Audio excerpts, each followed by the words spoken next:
Bismillahirrahmanirrahim. Assalamualaikum warahmatullahi wabarakatuh. Alhamdulillah wassalatu wassalamu ala Rasulillah nabiyyina Muhammadin wa ala alihi wa sahbihi wa man tabi'ahum bi ihsan ila yaumil qiyamah. Amma ba'd. Bertemu lagi dengan saya Abu Hazim Muhammad Tugh Azhar. Kali ini kita akan membacakan fatwa para ulama kembali ya.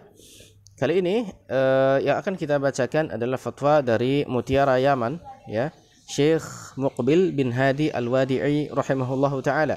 Salah seorang ulama besar dari Yaman ya, yang faqih, ahli hadis dan lain sebagainya. Inilah dia Syekh Muqbil bin Hadi Al-Wadi'i. Naam. Soal yang pertama ini berasal dari ikhwan Indonesia ya, dari orang Indonesia yang bertanya kepada beliau, "Ma hukmus sholati fil masjidil ladzi amamahu maqbarah?" Apa hukum salat di masjid yang di depannya ada pekuburan? Ya, ada kuburan atau ada pekuburan seperti itu. Jawabnya oleh beliau, Alhamdulillah wassalatu wassalamu ala Rasulillah wa ala alihi wa ashabihi wa man walah wa ashhadu an la ilaha illallah wahdahu la syarikalah wa ashhadu anna Muhammadan abduhu wa rasuluh. Amma ba'du.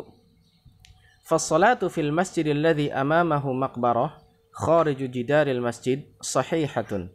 Kata beliau, salat di dalam masjid ya, yang di depannya itu ada makbarah, di depannya ada makbarah, artinya di depan itu berarti depan masjidnya, bukan di depan orang yang sholatnya, tapi di depan masjidnya. Itu ada pekuburan yang khariju jidaril masjid, berada di luar dinding masjid, berada di luar dinding masjid. Berarti pekuburan tersebut berada di luar dinding masjid, sahihah, maka sholatnya sah. Ya, kenapa? Li'anna an-nahya 'anis sholati fil masjidil ladzi fihi maqbarah, karena larangan itu, larangan sholat di masjid yang di dalamnya ada makbarah.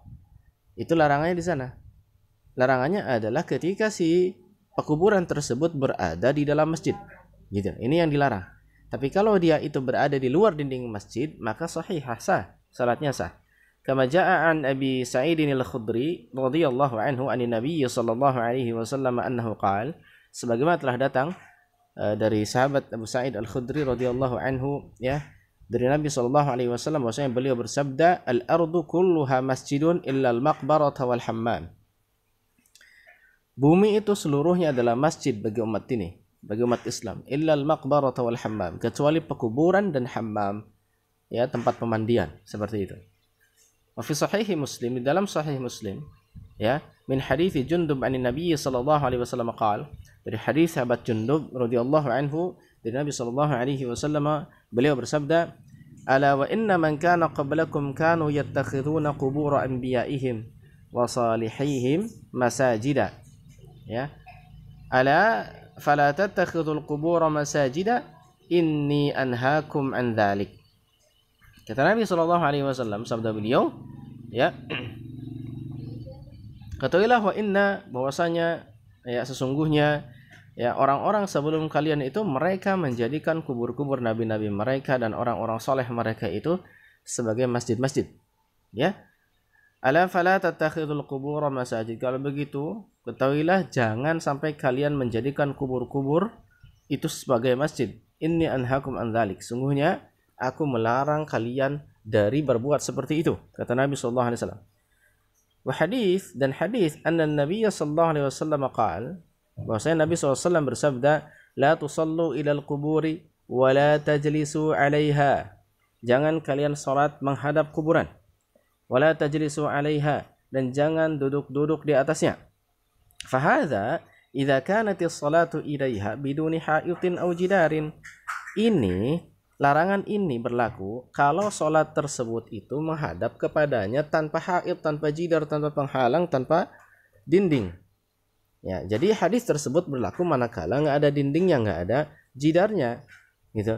Amma idza wujidal jidar, adapun kalau didapati ada penghalang yaitu dinding, misalkan awil haid atau penghalang atau tembok seperti itu, wahya kharijul masjid, dan dia berada di luar masjid seperti itu si makbarahnya ya, fassalatu sahihatun insyaallah, maka salatnya sah insyaallah taala. Nah, itu dia jawaban dari syekhina ya, yaitu Syekh Muqbil bin Hadi Al-Wadi'i rahimahullahu taala.